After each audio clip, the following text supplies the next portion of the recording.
Former President Donald Trump left office with US-North Korea relations hanging as he ended his term last month. His short-lived bromance with regime dictator Kim Jong-un left much to be desired on the practicalities of dismantling Pyongyang's nuclear weapons program after their summit talks in 2018 broke down without an agreement. With the new Biden administration, many have questioned how and when the new president will address the dictatorship and its nuclear threat. To discuss this today, we connect with Bruce Jones, Director and a Senior Fellow in the Project on International Order and Strategy of the Foreign Policy Programme at the Brookings Institution. Very warm welcome to you, Dr. Jones. Thank you so much for joining us today. Good morning. Thank you for having me.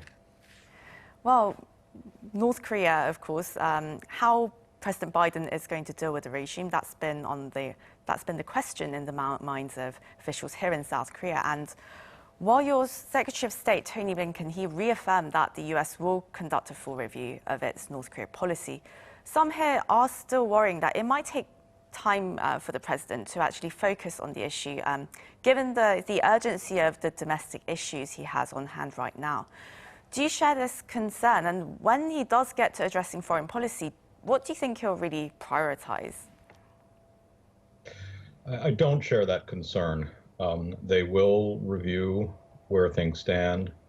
There were, as you know, some challenges during the transition in terms of access to confidential material from the Trump White House, so they'll want to make sure that they have all the latest information. But I think they'll move very quickly to begin thinking through in a serious way their policy stance on issues like North Korea. Remember that this is a team with a huge amount of experience. People like Tony Blinken were paying a great deal of attention to the North Korea file at the end of their tenure in the Obama administration, so they can very quickly pick up. They don't need to, relearn the files, et cetera. They know the issues extremely well. They have the relationships. So I think they'll move very quickly on the Korean file. It's very much top of mind. It was no accident that Tony Blinken called his counterparts in Japan and South Korea very, very early on in his tenure, literally within the first hours of his tenure. In terms of how they approach it, I think a central point will be, well, maybe two central points. One, they will work in very close concert with their core allies, including South Korea and Japan. And second, I think they will try to find a better and more sophisticated balance between, on the one hand, the sources of pressure that the United States can bring to bear, and on the other hand, diplomatic engagement. So I think we'll see a fairly sophisticated approach to statecraft with the North Koreans. And the relationship between President Donald Trump and Kim Jong-un, while it did get things going and they had this bromance, as we called it, it was criticized, though, for lacking some substance and working-level coordination, as it was very top-down. How do you think Biden's team of key diplomats and security officials that you just mentioned, such as Tony Blinken, Wendy Sherman, Jake Sullivan, and Chung Pak, how do you think these people will approach North Korea? And do you think they'll be able to really nail out the terms of denuclearization or disarmament, even, as many people are saying these days? Well, let's take the two parts of that question. Look, this is a team of consummate professionals. They have huge experience. They know the file extremely well. They will work from the ground up rather than the top down. They will not let the president go into any meeting without a full preparation, without full consultation with the allies, without a full understanding of the options. They will work to lay the table to make sure that they have made the necessary moves on the sort of hard power front, the necessary diplomatic moves and necessary engagement with the allies before they approach Pyongyang in any sense of that term. So I think we'll see essentially the opposite of what we saw under Trump. That I don't rule out that there be some direct contact between Biden and the North Korean leader over time, but not without much, much better and more serious preparation than we saw during the Trump administration. That being said, the question of what they can achieve is a very, very difficult one. It's not so clear to anybody that he is going to give up his entire nuclear program. It's not clear that the United States can bring enough pressure to bear to make that happen, short of military action, which would be, I think, extraordinarily rash. It remains to be seen to what extent China's prepared to put pressure on him at this stage. There was good coordination between the Americans and the Chinese on this issue in the very early days of the Trump administration, but that broke down. So I think an important early step for the Biden team will be to engage the Chinese on the question.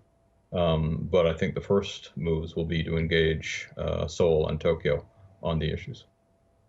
Well, a former diplomat from North Korea said in a CNN interview this week that dictator Kim Jong-un is probably not likely to denuclearize, but he might be able to concede to an arms reduction. Do you think that's perhaps a more realistic way of approaching things?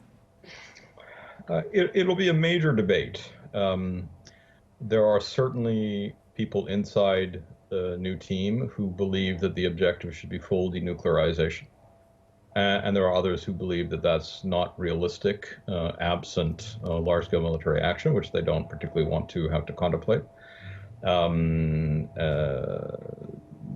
My guess, it's only a guess, is that they will keep full denuclearization as the official objective of any strategy, but in practice will recognize that they may have to ultimately agree to things that are lower than that threshold. Well, you briefly mentioned that the US will probably look to work with regional partners and its key allies. And in the past, of course, denuclearization talks, they did take place in the form of six-party talks, and there were close consultations with regional allies as well as the United Nations. And also Seoul and Washington, of course, they were always very united in their stance. But it seemed like we didn't see much of that going on in the Trump administration. There also seemed to be some conflicting views within the administration as well, between the White House and the State Department. And do you think there will be better coordination? And do you think perhaps the lack of coordination was what partially led to the failure of the Hanoi talks? There'll be vastly better coordination within the administration. This is a team with huge experience. They know each other well. For the most part, they trust each other. Or if they have difference of views, they'll work them out. Jake is a highly competent professional. He'll be able to provide the president with a streamlined process to review his options. So I don't worry in the slightest about the coordination issues. But as I said, it's not, with a perfect process, it's still a very difficult set of problems. Well, South Korean President Moon Jae-in, he's been pushing all these years for inter-Korean peace, and the two Koreas did reach a military agreement in 2018 to diffuse tensions along the border.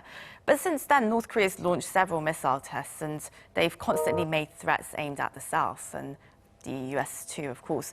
Do you think it's possible to have peace or an end of war declaration at this point without irreversible steps being taken by Pyongyang towards denuclearization first? How do you think Seoul should really approach Pyongyang? Do you think Seoul has perhaps been too eager to give away too much too soon? Yes, I do. And it seems to me to be highly unrealistic to think about an end of war declaration in the absence of meaningful steps on denuclearization. And it's certainly not a policy the U.S. administration would support. I didn't really answer your prior question. I think there will be a very concerted effort on the part of Washington to restore better relations with Seoul, to go back to removing some of the irritants that President Trump put into the relationship, getting those out of the way, and getting down to the core business of dealing with Pyongyang. But yes, I think that the United States would look skeptically on the idea of a peace declaration in the absence of commitments, serious, verifiable, monitored commitments on denuclearization. I don't think that means that the United States can't support there being an end of war declaration at the end of the process. You could even interject early what some of the language of it might look like, but I don't think you can accept that there is a signed end of war declaration or peace declaration in the absence of meaningful progress on the nuclear file. And looking at the Asian region, East Asia as a whole, while the Obama administration was criticized in the past for being rather passive when it came to diplomacy in the region, and of course, former President Trump might have caused a bit too much of a stir. How would you characterize Biden's style of diplomacy in Asia? Yeah, this will be an important question. Look, this is an extraordinarily experienced statesman, right? This is a man who has been in Washington dealing with foreign policy questions as a senator and then as vice president. He has huge experience. He has relationships and a highly accomplished team.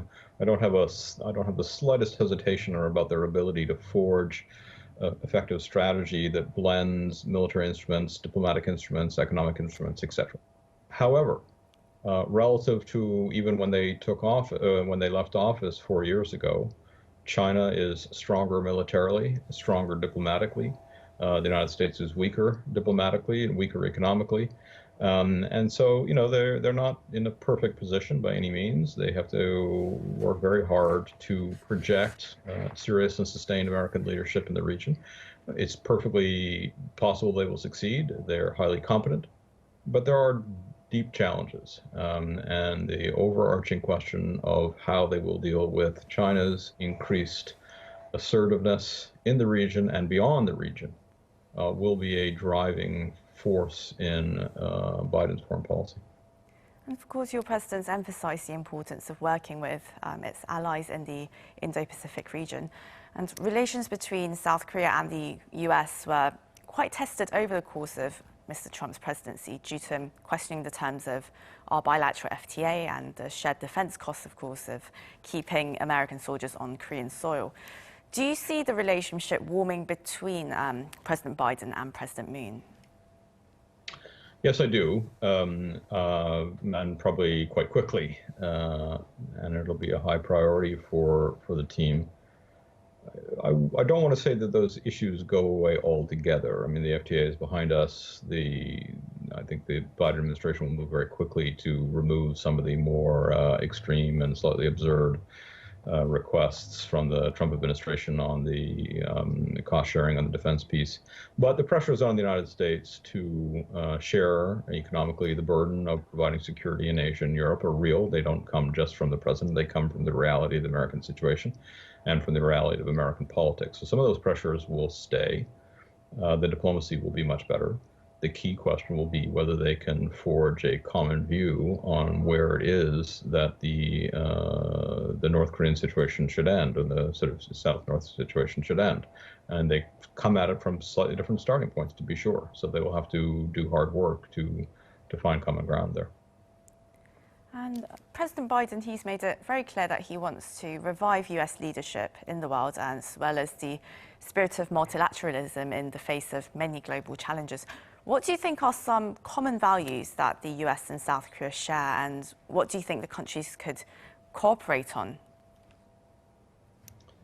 Yeah, by the way, I should also quickly just mention, you referenced earlier the six-party talks. I don't know that the team will necessarily view six-party as the right framework, particularly because of the role of the Russians, which has been quite negative in dealing with the Korean Peninsula over the last several years, and obviously in dealing with the United States. So the Americans might prefer a slightly different framework, or simply doing the work themselves to consult with all the key allies rather than six-party talks. I'm not ruling out that they go for the six-party talks, but Russia's presence is a complication there. More generally, there's no question that Biden looks at the world through the prism of the reality that the major democracies in the world, the powerful democracies in the world, have in a deep way a fundamental set of shared interests in the maintenance of an international order where states can negotiate on the basis of treaties, on the basis of rules, and can preserve a degree of freedom in their interactions, in their commerce, in their communications, and in their technology. So he will orient his foreign policy towards support to democratic allies in a very strong way. But he will expect and hope that those allies in turn work with him to push back on some of those places and some of those forces which are eroding freedoms for technology on other fronts. And that may confront Seoul with some difficult choices on China and on other issues. I think an early test of this will be in the London meeting of the G7, to which South Korea has been invited. No decision yet to move towards something like a D10, but there's certainly interest in those kinds of questions. And overarching question is, to what extent is it possible to forge a wider sort of common front among those democracies that see a fundamental value in a free and open international system protecting free and open societies. Obviously, in this country, we've had some serious challenges to our democracy. Biden is, of course, acutely aware of that. He understands that he has to work on democracy in this country. But that doesn't mean that he wants to shy away from approaching the world through the prism of mobilizing free and open democracies. And South Korea is obviously an important, an extremely important part of that perspective. So many challenges, but also many opportunities for the two countries to work together on, as you said, keeping the strength of, maintaining the strength of democracies around the world, and many things that they could work together on. As well, I'm afraid we're going to have to end the interview here, but that was Bruce Jones, Director and a Senior Fellow in the Project on International Order and Strategy of the Foreign Policy Programme at the Brookings Institution. Again, thank you again so much for your time. Thank you for having me. And to our viewers, as always, thank you for watching.